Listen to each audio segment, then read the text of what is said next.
knowledge as he may require. Men sometimes go through life suffering from inferiority complexes because they are not men of education. The man who can organize and direct a mastermind group of men who possess knowledge useful in the accumulation of money is just as much a man of education as any man in the group.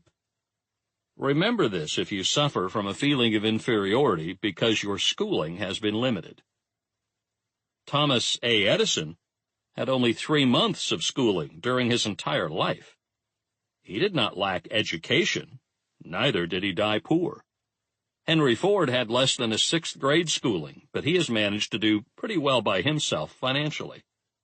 Specialized knowledge is among the most plentiful and the cheapest forms of service which may be had. If you doubt this, consult the payroll of any university. It pays to know how to purchase knowledge. First of all, decide the sort of specialized knowledge you require and the purpose for which it is needed. To a large extent, your major purpose in life, the goal toward which you are working, will help determine what knowledge you need. With this question settled, your next move requires that you have accurate information concerning dependable sources of knowledge. The more important of these are A. One's own experience and education, B. Experience and education available through cooperation of others, mastermind alliance, C. Colleges and universities, D. Public libraries, through books and periodicals in which may be found all the knowledge organized by civilization, and E. Special training courses, through night schools and home study schools in particular. As knowledge is acquired, it must be organized and put into use for a definite purpose through practical plans. Knowledge has no value except that which can be gained from its application toward some worthy end. This is one reason why college degrees are not valued more highly. They represent nothing but miscellaneous knowledge. If you contemplate taking additional schooling, first determine the purpose for which you want the knowledge you are seeking. Then learn where this particular sort of knowledge can be obtained from reliable sources. Successful men, in all callings, never stop acquiring specialized knowledge related to their major purpose, business, or profession. Those who are not successful usually make the mistake of believing that the knowledge-acquiring period ends when one finishes school.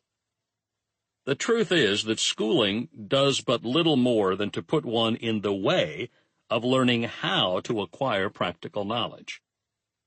With this changed world, which began at the end of the economic collapse, came also astounding changes in educational requirements. The order of the day is specialization. This truth was emphasized by Robert P. Moore, Secretary of Appointments of Columbia University. Specialists most sought after. Particularly sought after by employing companies are candidates who have specialized in some field, business school graduates with training in accounting and statistics, engineers of all varieties, journalists, architects, chemists, and also outstanding leaders and activity men of the senior class. The man who has been active on the campus, whose personality is such that he gets along with all kinds of people, and who has done an adequate job with his studies, has a most decided edge over the strictly academic student. Some of these, because of their all-around qualifications, have received several offers of positions, a few of them as many as 6.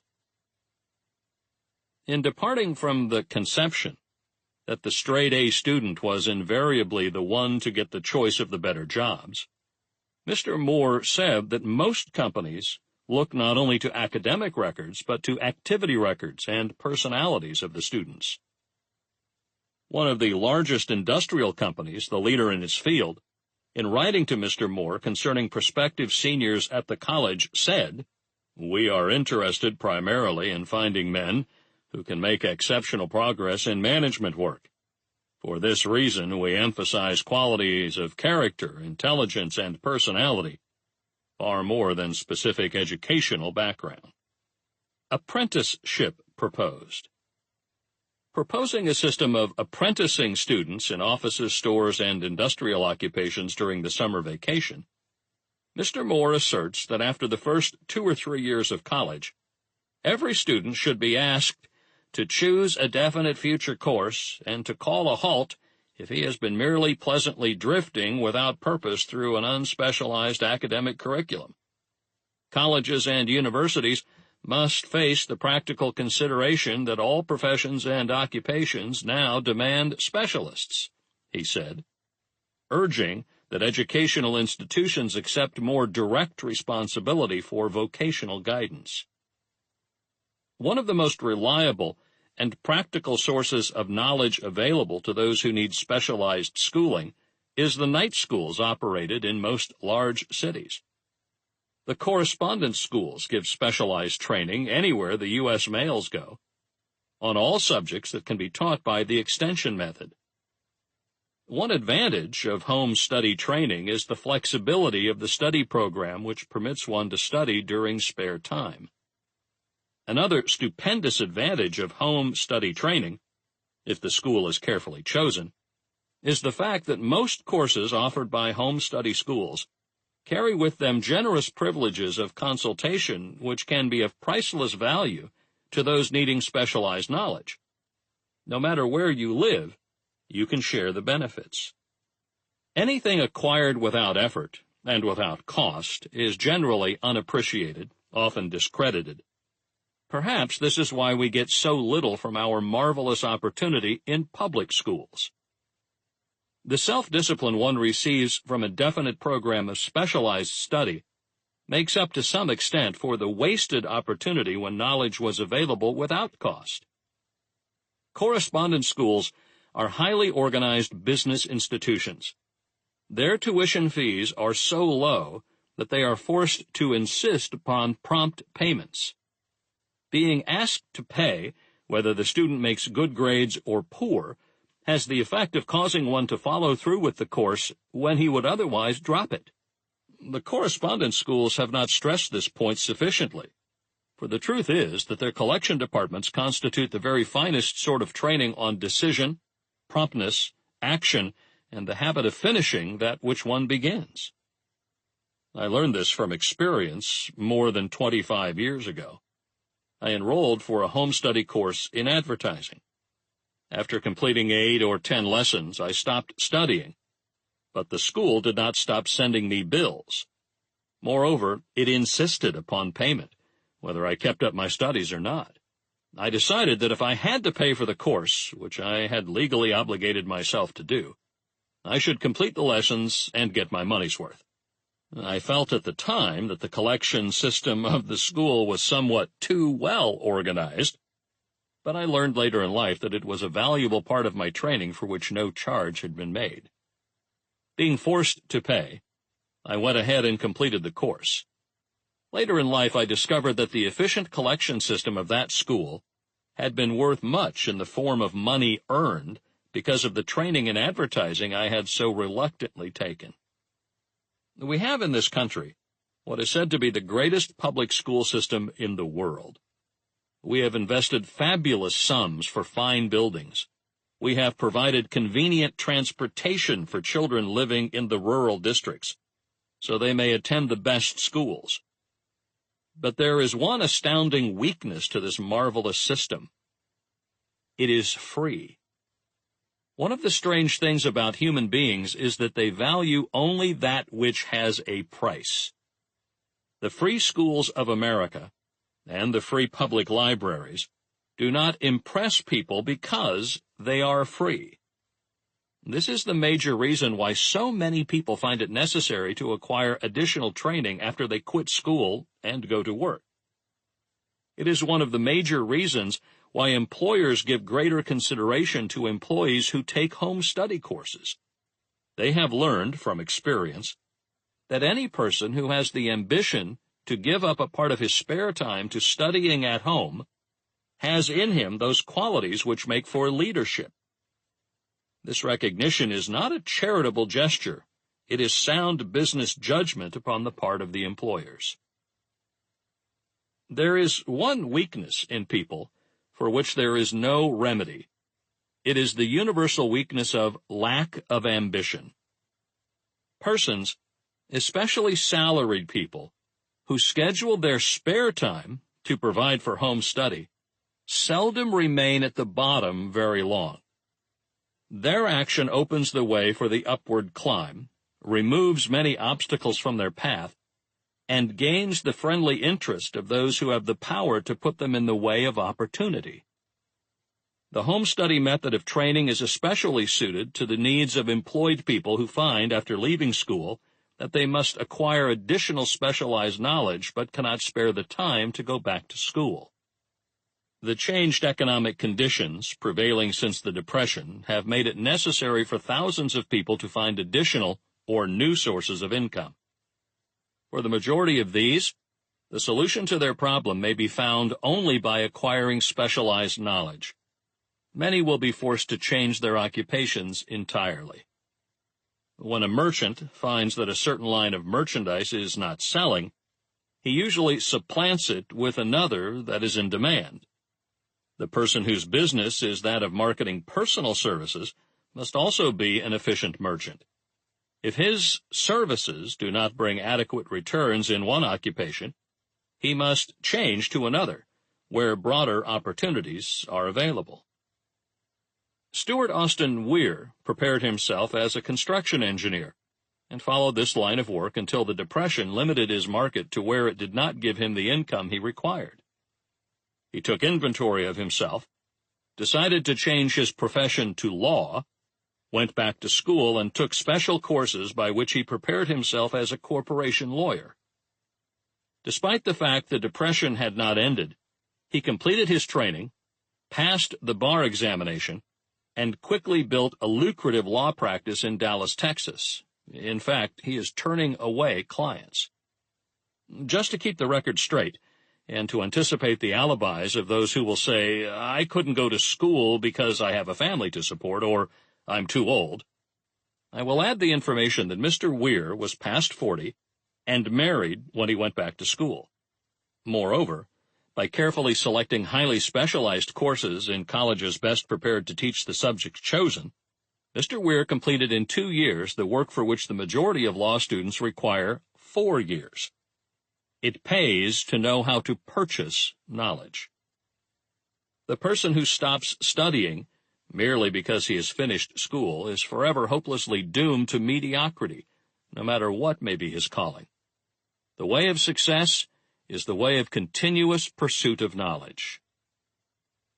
Let us consider a specific instance. During the Depression, a salesman in a grocery store found himself without a position.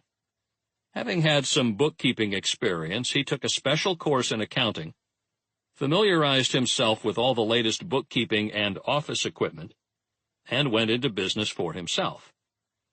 Starting with the grocer for whom he had formerly worked, he made contracts with more than 100 small merchants to keep their books at a very nominal monthly fee.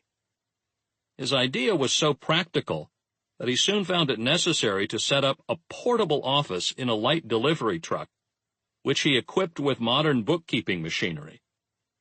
He now has a fleet of these bookkeeping offices on wheels and employs a large staff of assistants, thus providing small merchants with accounting service equal to the best that money can buy at very nominal cost.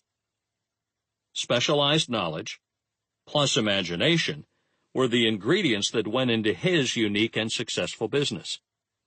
Last year, the owner of that business paid in income tax almost 10 times as much as was paid by the merchant for whom he worked when the Depression forced upon him a temporary adversity which proved to be a blessing in disguise. The beginning of this successful business was an idea. Inasmuch as I had the privilege of supplying the unemployed salesman with that idea, I now assume the further privilege of suggesting another idea which has within it the possibility of even greater income. Also the possibility of rendering useful service to thousands of people who badly need that service. The idea was suggested by the salesman who gave up selling and went into the business of keeping books on a wholesale basis.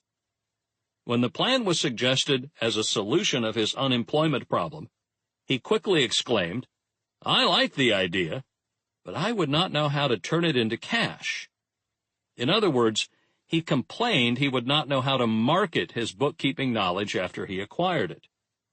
So that brought up another problem which had to be solved. With the aid of a young woman typist, clever at hand lettering, and who could put the story together, a very attractive book was prepared, describing the advantages of the new system of bookkeeping. The pages were neatly typed and pasted in an ordinary scrapbook, which was used as a silent salesman with which the story of this new business was so effectively told that its owner soon had more accounts than he could handle. There are thousands of people all over the country who need the services of a merchandising specialist capable of preparing an attractive brief for use in marketing personal services. The aggregate annual income from such a service might easily exceed that received by the largest employment agency, and the benefits of the service might be made far greater to the purchaser than any to be obtained from an employment agency. The idea here described was born of necessity, to bridge an emergency which had to be covered. But it did not stop by merely serving one person. The woman who created the idea has a keen imagination.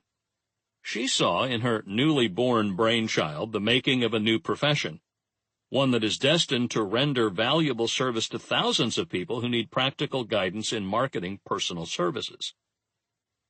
Spurred to action by the instantaneous success of her first prepared plan to market personal services, this energetic woman turned next to the solution of a similar problem for her son, who had just finished college, but had been totally unable to find a market for his services.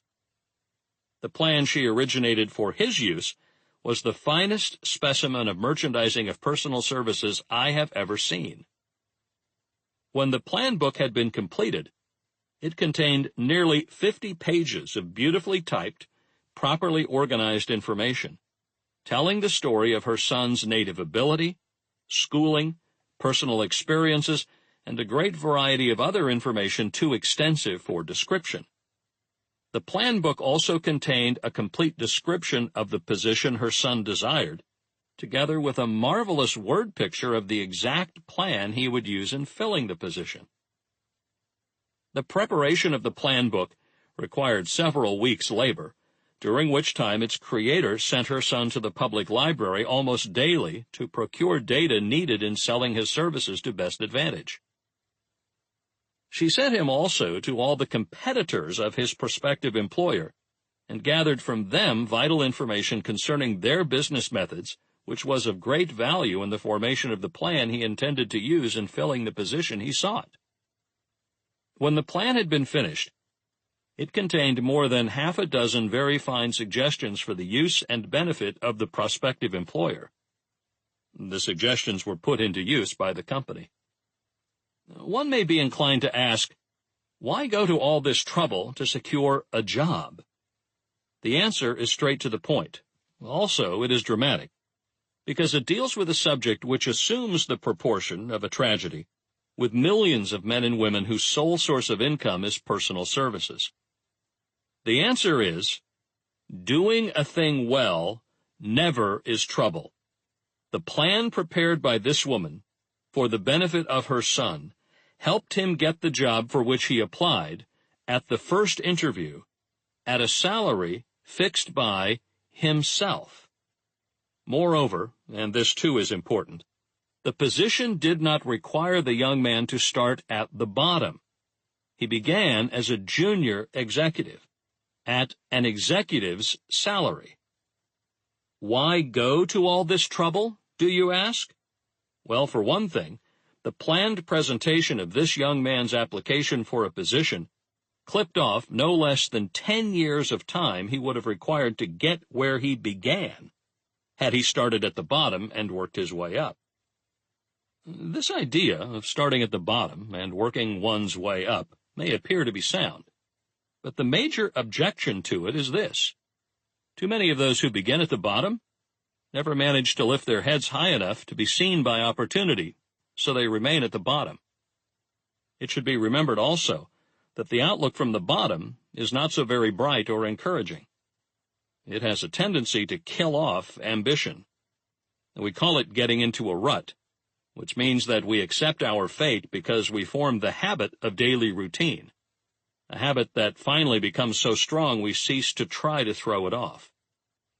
And that is another reason why it pays to start one or two steps above the bottom.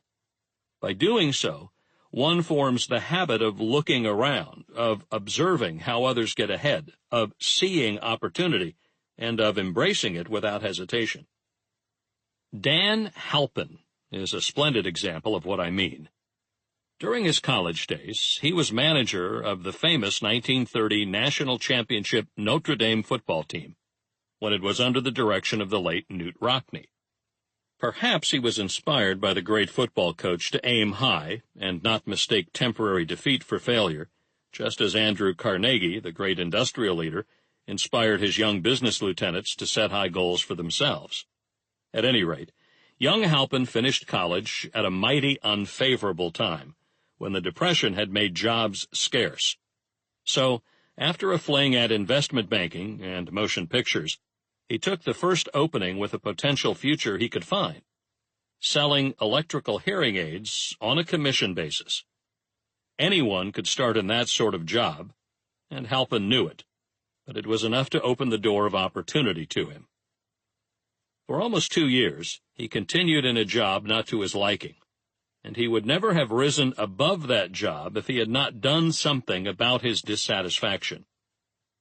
He aimed first at the job of assistant sales manager of his company, and got the job.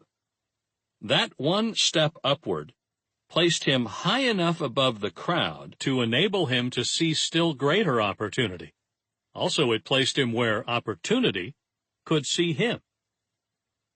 He made such a fine record of selling hearing aids that A.M. Andrews, chairman of the board of the Dictograph Products Company, a business competitor of the company for which Halpin worked, wanted to know something about that man, Dan Halpin, who was taking big sales away from the long-established Dictograph Company. He sent for Halpin. When the interview was over, Halpin was the new sales manager, in charge of the Acousticon division.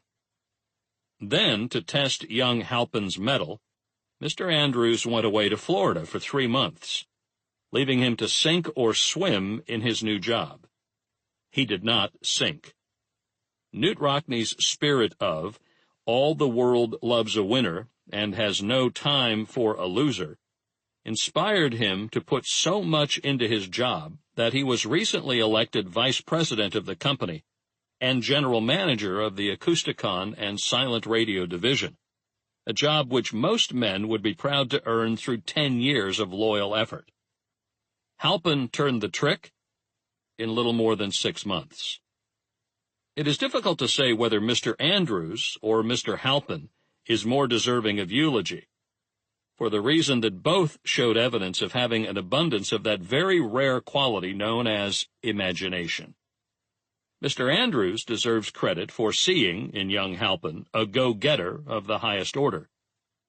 Halpin deserves credit for refusing to compromise with life by accepting and keeping a job he did not want.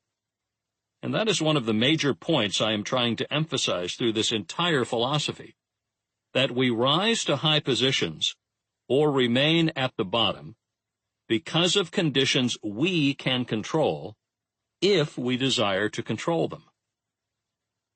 I am also trying to emphasize another point, namely that both success and failure are largely the results of habit.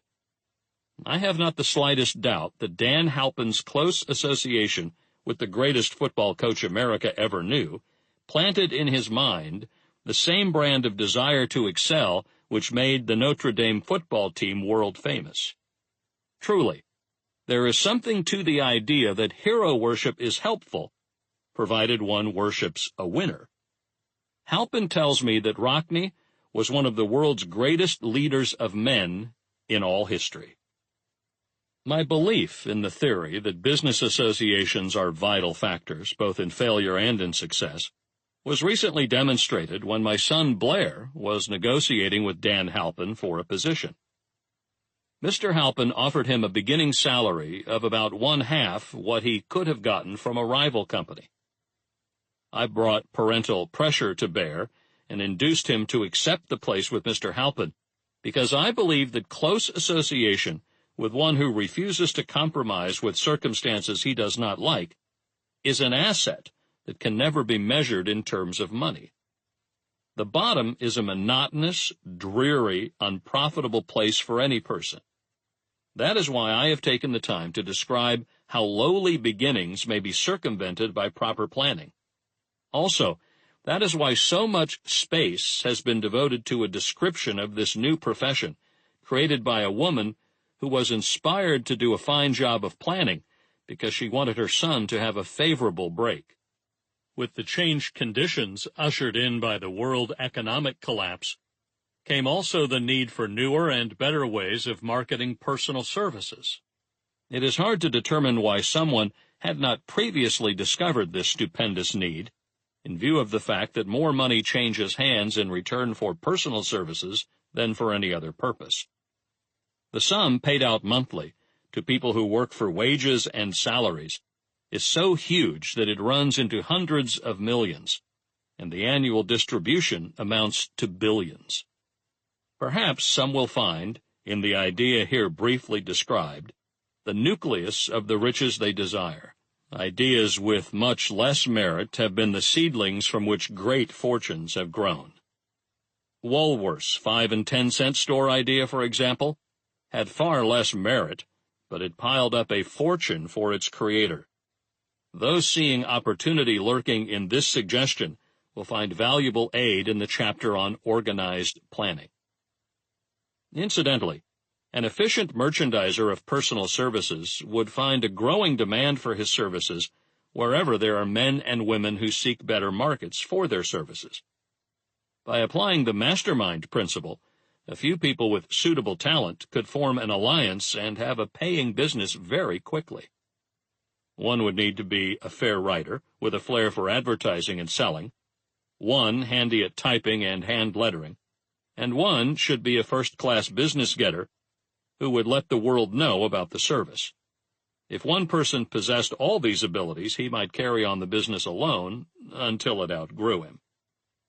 The woman who prepared the personal service sales plan for her son now receives requests from all parts of the country for her cooperation in preparing similar plans for others who desire to market their personal services for more money. She has a staff of expert typists, artists, and writers who have the ability to dramatize the case history so effectively that one's personal services can be marketed for much more money than the prevailing wages for similar services. She is so confident of her ability that she accepts, as the major portion of her fee, a percentage of the increased pay she helps her clients to earn. It must not be supposed that her plan merely consists of clever salesmanship, by which she helps men and women to demand and receive more money for the same services they formerly sold for less pay. She looks after the interests of the purchaser as well as the seller of personal services, and so prepares her plans that the employer receives full value for the additional money he pays. The method by which she accomplishes this astonishing result is a professional secret which she discloses to no one excepting her own clients. If you have the imagination and seek a more profitable outlet for your personal services, this suggestion may be the stimulus for which you have been searching. The idea is capable of yielding an income far greater than that of the average doctor, lawyer, or engineer, whose education required several years in college. The idea is saleable to those seeking new positions, in practically all positions calling for managerial or executive ability, and those desiring rearrangement of incomes in their present positions. There is no fixed price for sound ideas. Back of all ideas is specialized knowledge.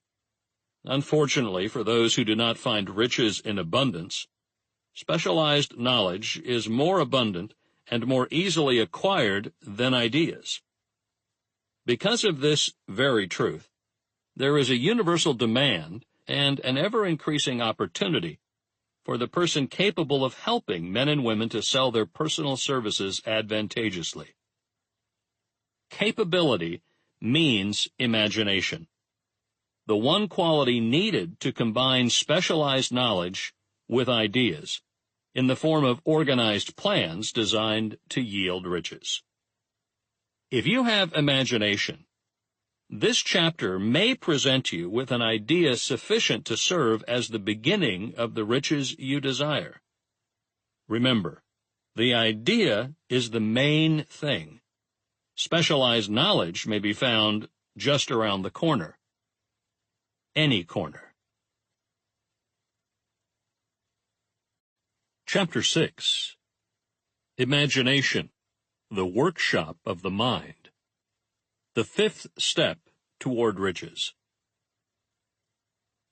The imagination is literally the workshop wherein are fashioned all plans created by man. The impulse, the desire, is given shape, form, and action through the aid of the imaginative faculty of the mind. It has been said that man can create anything which he can imagine. Of all the ages of civilization, this is the most favorable for the development of the imagination, because it is an age of rapid change. On every hand, one may contact stimuli which develop the imagination.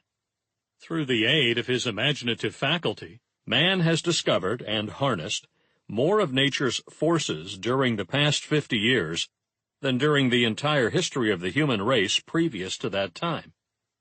He has conquered the air so completely that the birds are a poor match for him in flying. He has harnessed the ether and made it serve as a means of instantaneous communication with any part of the world. He has analyzed and weighed the sun at a distance of millions of miles, and has determined through the aid of imagination the elements of which it consists.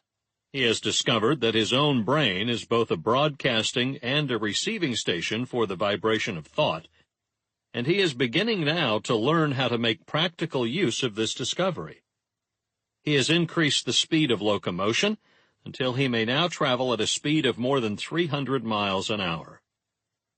The time will soon come when a man may breakfast in New York and lunch in San Francisco.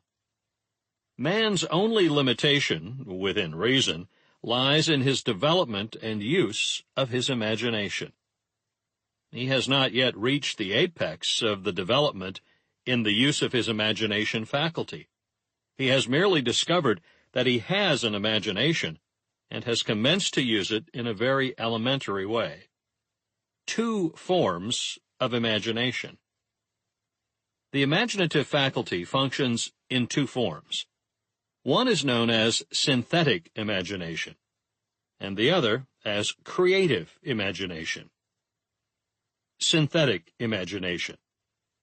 Through this faculty, one may arrange old concepts, ideas, or plans into new combinations. This faculty creates nothing. It merely works with the material of experience, education, and observation with which it is fed. It is the faculty used most by the inventor, with the exception of the one who draws upon the creative imagination, when he cannot solve his problem through synthetic imagination. Creative imagination.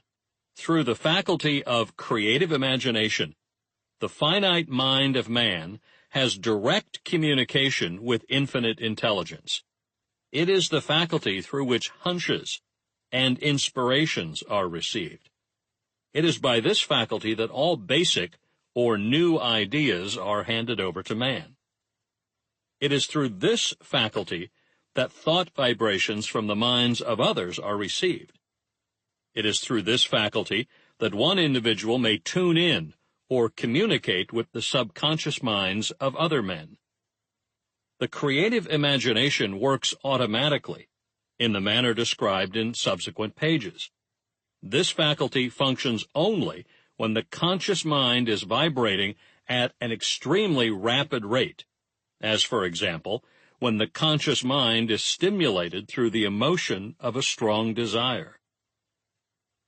The creative faculty becomes more alert, more receptive to vibrations from the sources mentioned, in proportion to its development through use. This statement is significant. Ponder over it before passing on. Keep in mind, as you follow these principles, that the entire story of how one may convert desire into money cannot be told in one statement. The story will be complete only when one has mastered, assimilated, and begun to make use of all the principles. The great leaders of business, industry, finance, and the great artists, musicians, poets, and writers became great because they developed the faculty of creative imagination. Both the synthetic and creative faculties of imagination become more alert with use, just as any muscle or organ of the body develops through use. Desire is only a thought, an impulse. It is nebulous and ephemeral. It is abstract and of no value, until it has been transformed into its physical counterpart. While the synthetic imagination is the one which will be used most frequently in the process of transforming the impulse of desire into money, you must keep in mind the fact that you may face circumstances and situations which demand use of the creative imagination as well. Your imaginative faculty may have become weak through inaction. It can be revived and made alert through use. This faculty does not die, though it may become quiescent through lack of use. Center your attention, for the time being, on the development of the synthetic imagination, because this is the faculty which you will use more often in the process of converting desire into money. Transformation of the intangible impulse of desire into the tangible reality of money calls for the use of a plan or plans. These plans must be formed with the aid of the imagination and mainly with the synthetic faculty. Listen to the entire book. Then come back to this chapter and begin at once to put your imagination to work on the building of a plan or plans for the transformation of your desire into money. Detailed instructions for the building of plans have been given in almost every chapter. Carry out the instructions best suited to your needs. Reduce your plan to writing if you have not already done so. The moment you complete this, you will have definitely given concrete form to the intangible desire. Listen to the preceding sentence again. The moment you complete this, you will have definitely given concrete form to the intangible desire. Remember that the moment you reduce the statement of your desire and a plan for its realization to writing, you have actually taken the first of a series of steps which will enable you to convert the thought into its physical counterpart.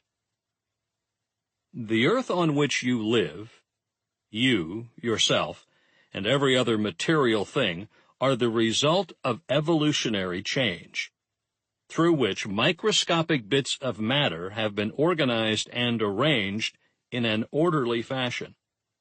Moreover, and this statement is of stupendous importance, this earth, every one of the billions of individual cells of your body, and every atom of matter, began as an intangible form of energy. Desire is thought impulse. Thought impulses are forms of energy. When you begin with the thought impulse desire to accumulate money, you are drafting into your service the same stuff that nature used in creating this earth and every material form in the universe, including the body and brain in which the thought impulses function. As far as science has been able to determine, the entire universe consists of but two elements, matter and energy. Through the combination of energy and matter has been created everything perceptible to man, from the largest star which floats in the heavens, down to and including man himself. You are now engaged in the task of trying to profit by nature's method. You are, sincerely and earnestly we hope, trying to adapt yourself to nature's laws by endeavoring to convert desire into its physical or monetary equivalent. You can do it. It has been done before. You can build a fortune through the aid of laws which are immutable. But first, you must become familiar with these laws and learn to use them. Through repetition, and by approaching the description of these principles from every conceivable angle, the author hopes to reveal to you the secret through which every great fortune has been accumulated. Strange and paradoxical as it may seem, the secret is not a secret. Nature herself advertises it in the earth on which we live, the stars, the planets suspended within our view, in the elements above and around us, in every blade of grass, and every form of life within our vision. Nature advertises this secret in the terms of biology, in the conversion of a tiny cell, so small that it may be lost on the point of a pin, into the human being now listening to this book. The conversion of desire into its physical equivalent is, certainly, no more miraculous. Do not become discouraged if you do not fully comprehend all that has been stated. Unless you have been long a student of the mind, it is not to be expected that you will assimilate all that is in this chapter upon first hearing it. But you will, in time, make good progress. The principles which follow will open the way for understanding of imagination. Assimilate that which you understand as you hear this philosophy for the first time. Then, when you re-listen and study it, you will discover that something has happened to clarity it and give you a broader understanding of the whole. Above all, do not stop nor hesitate in your study of these principles until you have listened to the book at least 3 times, for then you will not want to stop. How to make practical use of imagination. Ideas are the beginning points of all fortunes. Ideas are products of the imagination. Let us examine a few well-known ideas which have yielded huge fortunes, with the hope that these illustrations will convey definite information concerning the method by which imagination may be used in accumulating riches. The Enchanted Kettle. 50 years ago, an old country doctor drove to town, hitched his horse, quietly slipped into a drugstore by the back door, and began dickering with the young drug clerk. His mission was destined to yield great wealth to many people. It was destined to bring the South the most far-flung benefits since the Civil War. For more than an hour, behind the prescription counter, the old doctor and the clerk talked in low tones. Then the doctor left. He went out to the buggy and brought back a large old-fashioned kettle, a big wooden paddle used for stirring the contents of the kettle, and deposited them in the back of the store. The clerk inspected the kettle, reached into his inside pocket, took out a roll of bills, and handed it over to the doctor. The roll contained exactly $500, the clerk's entire savings. The doctor handed over a small slip of paper on which was written a secret formula. The words on that small slip of paper were worth a king's ransom, but not to the doctor. Those magic words were needed to start the kettle to boiling, but neither the doctor nor the young clerk knew what fabulous fortunes were destined to flow from that kettle. The old doctor was glad to sell the outfit for $500. The money would pay off his debts and give him freedom of mind. The clerk was taking a big chance by staking his entire life's savings on a mere scrap of paper and an old kettle. He never dreamed his investment would start a kettle to overflowing with gold that would surpass the miraculous performance of Aladdin's lamp. What the clerk really purchased was an idea. The old kettle and the wooden paddle and the secret message on a slip of paper were incidental. The strange performance of that kettle began to take place after the new owner mixed with the secret instructions an ingredient of which the doctor knew nothing. Listen to this story carefully. Give your imagination a test. See if you can discover what it was that the young man added to the secret message, which caused the kettle to overflow with gold. Remember as you listen that this is not a story from Arabian Nights. Here you have a story of facts, stranger than fiction, facts which began in the form of an idea. Let us take a look at the vast fortunes of gold this idea has produced. It has paid, and still pays, huge fortunes to men and women all over the world who distribute the contents of the kettle to millions of people. The old kettle is now one of the world's largest consumers of sugar, thus providing jobs of a permanent nature to thousands of men and women engaged in growing sugarcane and in refining and marketing sugar. The old kettle consumes annually millions of glass bottles, providing jobs to huge numbers of glass workers. The old kettle gives employment to an army of clerks, stenographers, copywriters, and advertising experts throughout the nation. It has brought fame and fortune to scores of artists who have created magnificent pictures describing the product. The old kettle has converted a small southern city into the business capital of the South, where it now benefits directly or indirectly every business and practically every resident of the city. The influence of this idea now benefits every civilized country in the world, pouring out a continuous stream of gold to all who touch it. Gold from the kettle built and maintains one of the most prominent colleges of the South, where thousands of young people receive the training essential for success. The old kettle has done other marvelous things.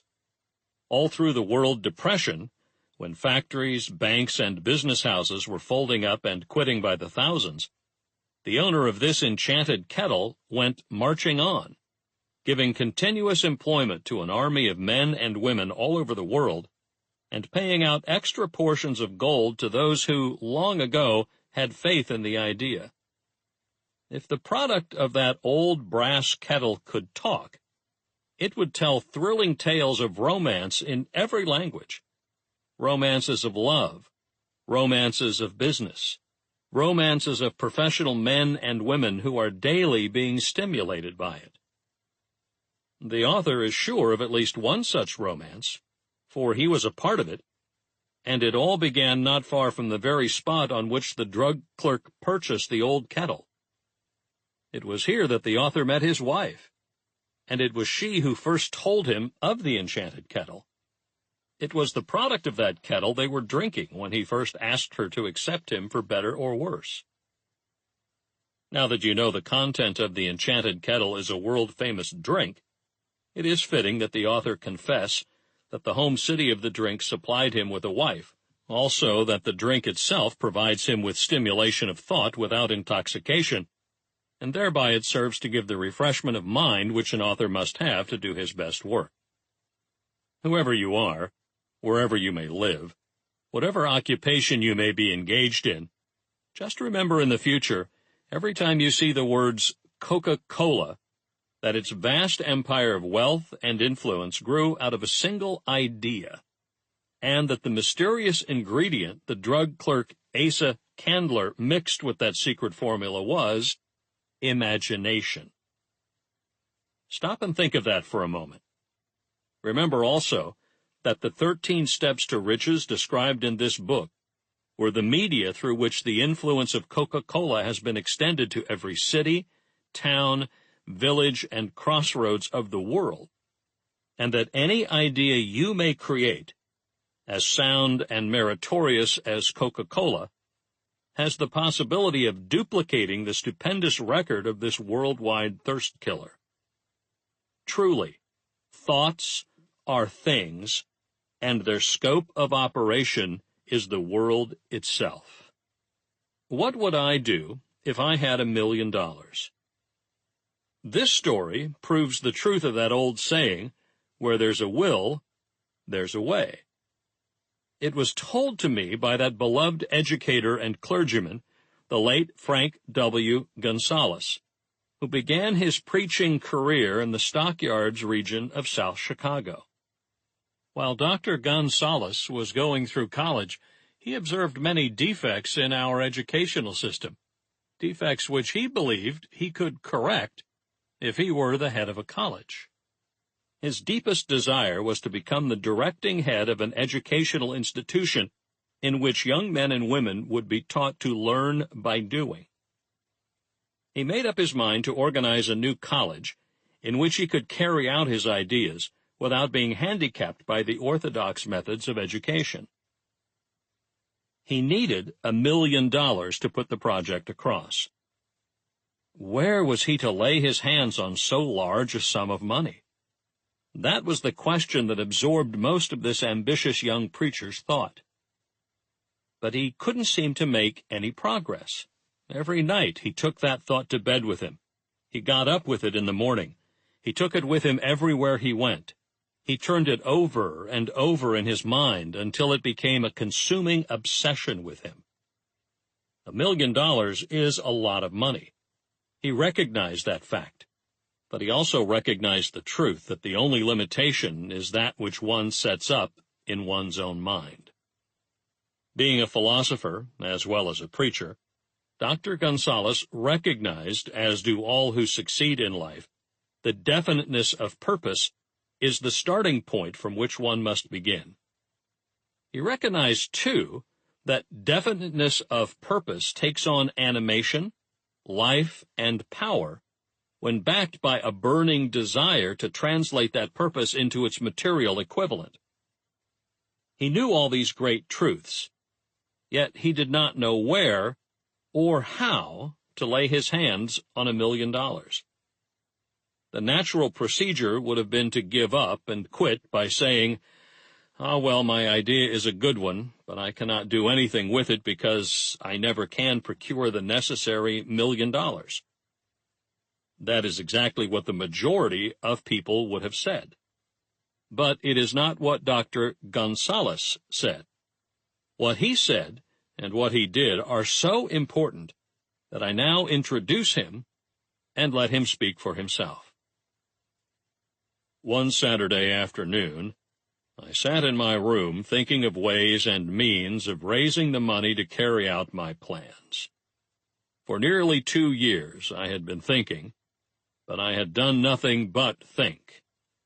The time had come for action. I made up my mind then and there that I would get the necessary $1 million within a week. How? I was not concerned about that. The main thing of importance was the decision to get the money within a specified time, and I want to tell you that the moment I reached a definite decision to get the money within a specified time, a strange feeling of assurance came over me, such as I had never before experienced. Something inside me seemed to say, "Why didn't you reach that decision a long time ago? The money was waiting for you all the time." Things began to happen in a hurry. I called the newspapers and announced I would preach a sermon the following morning entitled, "What I Would Do If I Had $1 Million." I went to work on the sermon immediately, but I must tell you frankly, the task was not difficult, because I had been preparing that sermon for almost 2 years. The spirit back of it was part of me. Long before midnight, I had finished writing the sermon. I went to bed and slept with a feeling of confidence, for I could see myself already in possession of the $1 million. Next morning, I arose early, went into the bathroom, read the sermon, then knelt on my knees and asked that my sermon might come to the attention of someone who would supply the needed money. While I was praying, I again had that feeling of assurance that the money would be forthcoming. In my excitement, I walked out without my sermon and did not discover the oversight until I was in my pulpit and about ready to begin delivering it. It was too late to go back for my notes, and what a blessing that I couldn't go back. Instead, my own subconscious mind yielded the material I needed. When I arose to begin my sermon, I closed my eyes and spoke with all my heart and soul of my dreams. I not only talked to my audience, but I fancy I talked also to God. I told what I would do with $1 million if that amount were placed in my hands. I described the plan I had in mind for organizing a great educational institution where young people would learn to do practical things and at the same time develop their minds. When I had finished and sat down, a man slowly arose from his seat, about 3 rows from the rear, and made his way toward the pulpit. I wondered what he was going to do. He came into the pulpit, extended his hand, and said, "Reverend, I liked your sermon. I believe you can do everything you said you would if you had $1 million. To prove that I believe in you and your sermon, if you will come to my office tomorrow morning, I will give you the $1 million. My name is Philip D. Armour." Young Gonzales went to Mr. Armour's office, and the $1 million was presented to him. With the money, he founded the Armour Institute of Technology. That is more money than the majority of preachers ever see in an entire lifetime. Yet the thought impulse back of the money was created in the young preacher's mind in a fraction of a minute. The necessary $1 million came as a result of an idea. Back of the idea was a desire which young Gonzales had been nursing in his mind for almost 2 years. Observe this important fact. He got the money within 36 hours after he reached a definite decision in his own mind to get it, and decided upon a definite plan for getting it. There was nothing new or unique about young Gonzales's vague thinking about $1 million and weakly hoping for it. Others before him, and many since his time, have had similar thoughts. But there was something very unique and different about the decision he reached on that memorable Saturday, when he put vagueness into the background and definitely said, "I will get that money within a week." God seems to throw himself on the side of the man who knows exactly what he wants, if he is determined to get just that. Moreover, the principle through which Dr. Gonzales got his $1 million is still alive. It is available to you. This universal law is as workable today as it was when the young preacher made use of it so successfully. This book describes, step by step, the 13 elements of this great law and suggests how they may be put to use. Observe that Asa Candler and Dr. Frank Gonzales had one characteristic in common.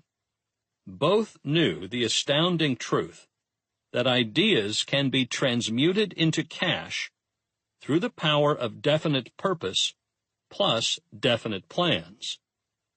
If you are one of those who believe that hard work and honesty alone will bring riches, perish the thought. It is not true. Riches, when they come in huge quantities, are never the result of hard work. Riches come, if they come at all, in response to definite demands, based upon the application of definite principles, and not by chance or luck. Generally speaking, an idea is an impulse of thought that impels action by an appeal to the imagination. All master salesmen know that ideas can be sold where merchandise cannot. Ordinary salesmen do not know this. That is why they are ordinary. A publisher of books, which sell for a nickel, made a discovery that should be worth much to publishers generally. he learned that many people buy titles and not contents of books. By merely changing the name of one book that was not moving, his sales on that book jumped upward more than 1 million copies.